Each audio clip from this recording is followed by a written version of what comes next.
Durante la terrible Segunda Guerra Mundial afloraron los mejores y peores sentimientos del género humano. ¿Acaso en el aire se libraron las últimas batallas entre caballeros? Y en ese tiempo, entre 1939 y 1945, descollaron diversos ases de la aviación. En el terreno alemán, uno de los más brillantes, sin duda alguna, fue Adolf Galland. Su distintivo, el que le distinguía en combate, era muy curioso, porque era nada más y nada menos que el ratón Mickey Mouse.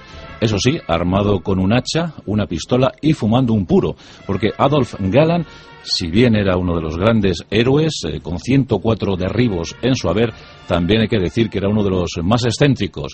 Pero bueno, los talentos a veces son así. Llegó a ser el general más joven que vio el conflicto. Con apenas 30 años ya era general, fue jefe de la aviación de caza de la Luftwaffe. Y bueno, pues méritos no faltaron, no en vano, tan solo 27 militares alemanes obtuvieron la máxima distinción bélica de ese momento. Esta era la Cruz de Caballero con hojas de roble, espadas y diamantes. Tan solo 27, uno de ellos Adolf Galland, 104 derribos en el frente occidental. Nacido en 1912, pronto sintió la llamada del aire y quiso ser piloto, y lo fue, de la Lufthansa. Con pocos años, en 1934, se incorporó a la Luftwaffe, en esa clandestina Luftwaffe que formaba pilotos en Italia, en la Unión Soviética, y que, bueno, pues que daría altísimo rendimiento en el conflicto inminente.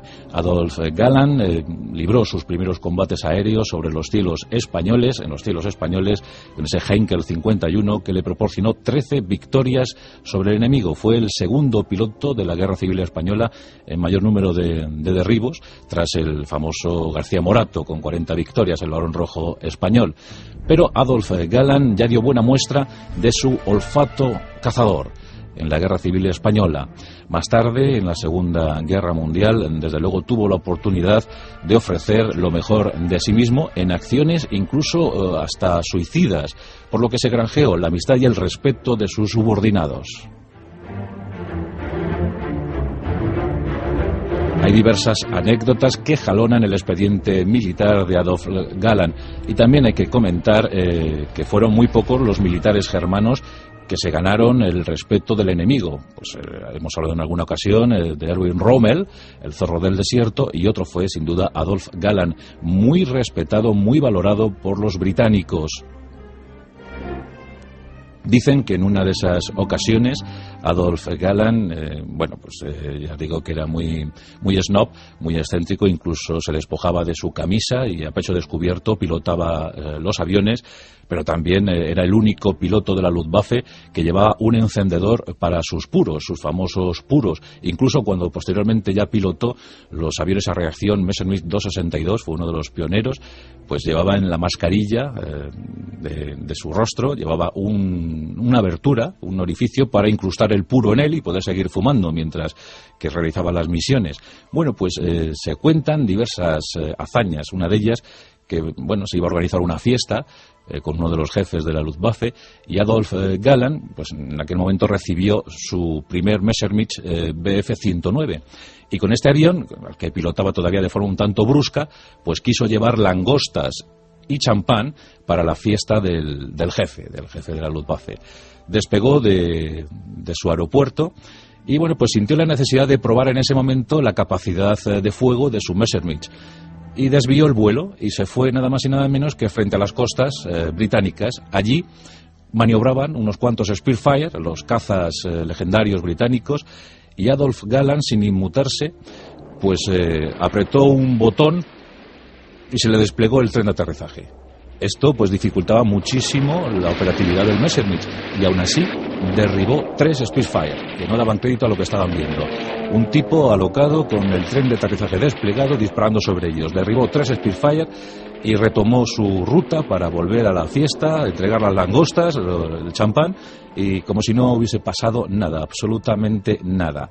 Fue derribado en 4 ocasiones, 2 de ellas en el mismo día, y eso no le impidió seguir volando con absoluta eficacia y puntería. un tipo ciertamente curioso, un extravagante, Adolf Galland, pero todo un caballero que rendía homenaje siempre cada vez que derribaba un avión enemigo, le hacía los rizos acostumbrados, las vueltas acostumbradas y le saludaba militarmente. Era casi el heredero de aquellos legendarios pilotos de la Primera Guerra Mundial, cuya máxima representación sin duda alguna lo ostentó Manfred von Richthofen, el Barón Rojo. Bueno, pues Adolf Galland fue uno de esos caballeros. Y aquí es cuando empieza a llegar, cuando llega de forma definitiva el enfrentamiento con el preboste nacionalsocialista Hermann Göring, el mariscal del aire, quien, por cierto, también había volado en la Primera Guerra Mundial en el Hasta-11, en el escuadrón de combate del Barón Rojo.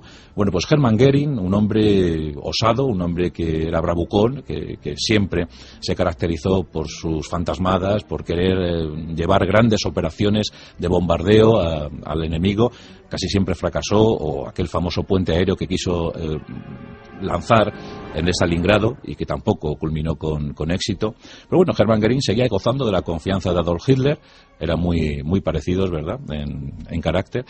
Y lo cierto es que tarde o temprano Hermann Göring iba a chocar con su subalterno y en diversas ocasiones y muy famosas anécdotas se produjeron. Por ejemplo, una de ellas fue cuando Hermann Göring sondeó a sus oficiales más cercanos sobre la posibilidad de ametrallar a los pilotos británicos que eran derribados y se lanzaban en paracaídas.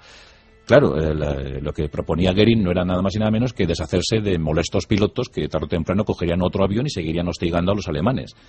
Por supuesto, Adolf Galland, caballero como era, se negó en redondo y le plantó cara a Hermann Göring, el cual no tenía suficiente personalidad como para enfrentarse al más carismático de sus oficiales. Adolf Galland nunca quiso ametrallar al enemigo, siempre quiso combatirle en iguales condiciones, y eso que la aviación alemana, la Luftwaffe, siempre iba menos, cada vez menos aviones, menos pilotos y mayor número de enemigos a los que enfrentarse.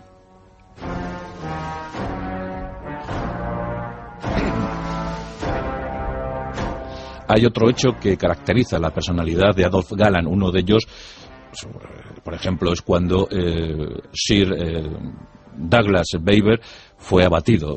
Sir Douglas Baber era un héroe de la aviación británica y además combatía sin piernas.